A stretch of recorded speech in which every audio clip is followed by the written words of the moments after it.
ආයුබෝවන් කුතුහලය YouTube නාලිකාවට ඔබ සාදරයෙන් පිළිගන්නවා. කුරුඳු පිළිබඳව කතා කරගෙන යන අතරතුර ඔබ මෙම නාලිකාව ලයික් කරන්න, සබ්ස්ක්‍රයිබ් කරන්න, බෙල් අයිකන් එක ක්ලික් කරන්න. දියවැඩියාව පාලනයට ඉන්සියුලින් වල සංවේදීතාවය වැඩි කිරීමට, නන් ඇල්කොහොල් සිරෝසිස් පාලනයට, වකුගඩු ආරක්ෂා කිරීමට, හෘද රෝග පාලනයට, ඇසේ සුද වැනි බොහෝ අක්ෂි රෝග පාලනයට, මතක ශක්තිය වැඩි කිරීමට, මානසික ආතතිය දුරු කිරීමට, මුඛයේ දුර්ගන්ධය ඇතුළු මුඛ රෝග සඳහා, සිරුරේ අනවශ්‍ය මේදිය දිය කිරීමට, බඩ පිපුම ඔක්කාරය දුරු කිරීමට කුරුඳු ප්‍රත්‍යක්ෂ ඖෂධයකි. ඊට අමතරව සුවඳකාරකයක්, රසකාරකයක් ලෙසද ආහාර කල් තබා ගැනීමට, කෘමීන් පළවා හැරීමට, රූපලාවන්‍ය නිෂ්පාදන සඳහාද කුරුඳු භාවිතා වෙනවා. කුරුඳු දර විසිතුරු භාණ්ඩ සෑදීමට හා දර සඳහා භාවිතා කරනවා. කුරුඳු කුඩු කුරුඳු තේ ලෙස පානය කරනවා. කුරුඳු කොළ මගින් කුරුඳු තෙල් නිෂ්පාදනය වෙනවා. සීත රටවල කුරුඳු සඳහා වැඩි ඉල්ලුමක් පවතිනවා. ලොව පුරා කුරුඳු පානයක් ලෙස හා ආහාර පිසීමේදී වර්තමානයේ වැඩි වශයෙන් කුරුඳු භාවිතා වෙනවා. මේසා මහත් ප්‍රයෝජන සහිත කුරුඳු නිෂ්පාදනය කරන ආකාරය පිළිවෙලින් විමසා බලමු. ලෝකයේ හොඳම කුරුඳු ඇත්තේ අපේ රට තුළය. කුරුඳු තැලීම සඳහා මුලින්ම පඳුරෙන් ඊට සුදුසු කුරුඳු ගස් කපාගත යුතුයි. ඉන්පසු ගස් සකස් කරගත යුතුයි. එය ඔවුන් හඳුන්වන්නේ කරටි ගැසීම ලෙසය.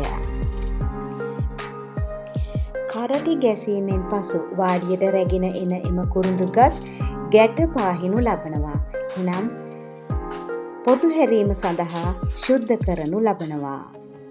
මීළඟ පියවර වන්නේ කුරුඳු ගසේ පිට පොත්ත සූරා ඉවත් කර ගැනීමයි. එසේ සූරා ඉවත් කරගනු ලබන පිට පොත්ත සුඹුලු ලෙස ඔවුන් හඳුන්වනු ලබනවා. පිට පොත්ත ඉවත් කර ගැනීමේ ක්‍රියාවලිය ඔවුන් හඳුන්වන්නේ කුරුඳු ගානවා යනුවෙනුයි. ඒ සඳහා කෝකැත්ත හෝ සවුත්තුව භාවිතා කරනවා. මේ ඔවුන් සවුත්තුව භාවිතා කරන ආකාරය. කුරුඳු ගා ගැනීම සඳහා සවුත්තුව ඉතා වේගවත් වුවත් එහිදී කුරුඳු ගස වියලීමට ලක් වෙනවා. ඉන්පසු කුරුඳු කඳ මැදීම කරනවා. ඒ සඳහා පීත්තලිය භාවිතා කළත් අද වන විට ඒ සඳහා යන්ත්‍රයක් භාවිතා වෙනවා. එමගින් ගසත් පොත්තත් අතර ඇති සම්බන්ධය අවම වෙන අතර පොත්ත බුරුල් වෙනවා.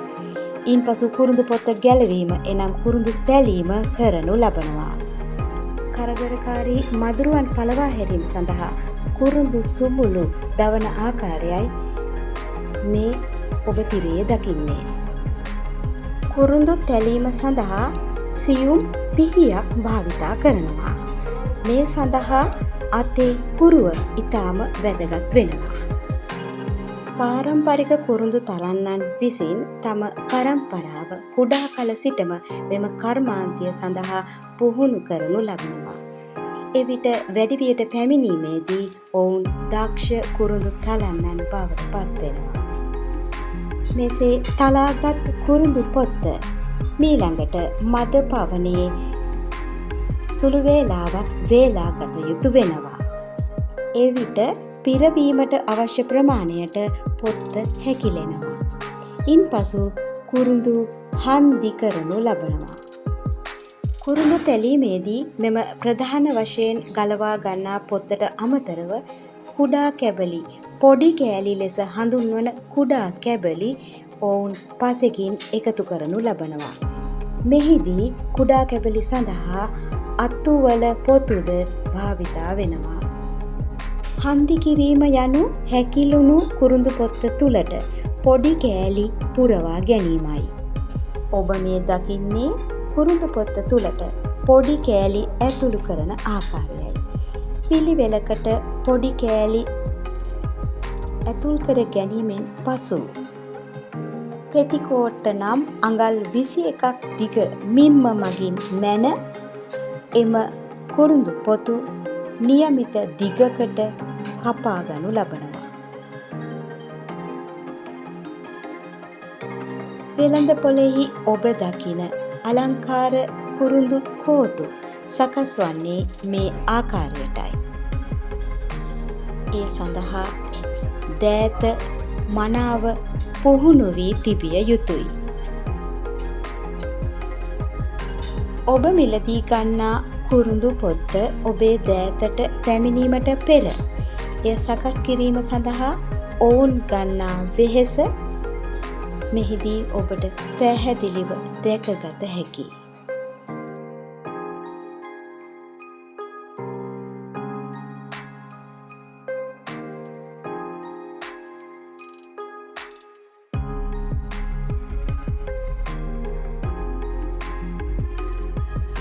පෙතිකෝට්ට ආධාරයෙන් කුරුඳු පොත්ත නියමිත දිගකට කපා ගන්නා ආකාරය ඔබට දැන් මෙම තිරයේ බලාගන්න පුළුවන්.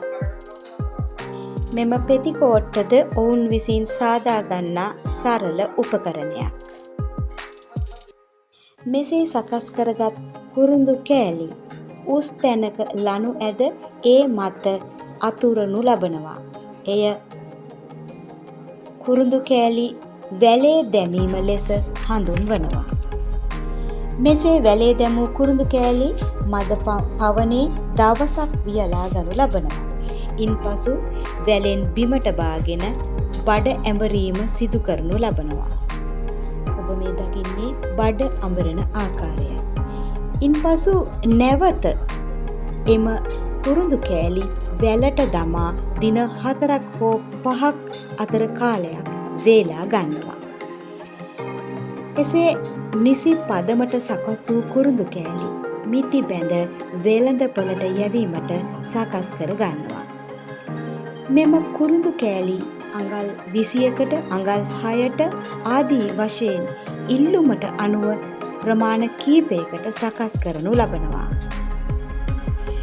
ලාභදායී ව්‍යාපාරයක් ලෙස කුරුඳු අපනයනය ලංකාව යටත් විජිතයක් වීමෙන් පසු ආරම්භ වුවත් කුරුඳු භාවිතය ඈත අතීතයේ සිටම ශ්‍රී ලාංකික අපේ ජීවිත නිරෝගීමත් කිරීම සඳහා උපයෝගී කොටගෙන තිබෙනවා. හෙළ වෙදකම තුල බොහෝ ප්‍රතිකර්ම සඳහා සහ බොහෝ බෙහෙත් වට්ටුවරු සඳහා කුරුඳු භාවිතා වීමෙන් ඒ බව මනාව තහවුරු වෙනවා. කුතුහලය YouTube නාලිකාව හා එක් වූ ඔබට ස්තුතියි. මෙවන් වැඩසටහනකින් නැවත හමු වෙමු.